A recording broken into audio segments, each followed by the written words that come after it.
Now that you got started, you posted that first video, now you're excited and you can start working on that next video. You're like, well, what am I gonna do next?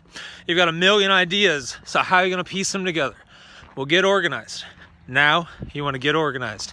Plan the content out, but also just get the content created. I'd say the first 20 or so videos, they're not gonna do a whole lot, all right? So just create them and put them out there. And just keep creating videos, keep getting better. And remember this, because some people say, well, it just, it doesn't matter, just make bad videos and put them out there. There's some truth to that, but the reality is these are, what you're doing is creating a library. Just remember that you are creating a library, even if no one sees those videos today.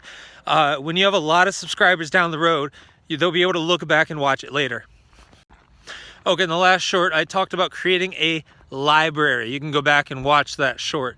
Now, when you're creating a library, what I also mean by that, here's what I said, is that at the very beginning of your YouTube channel, people aren't really going to see your videos, but you are creating a library. They can go back, they can find those videos, and they can watch those videos.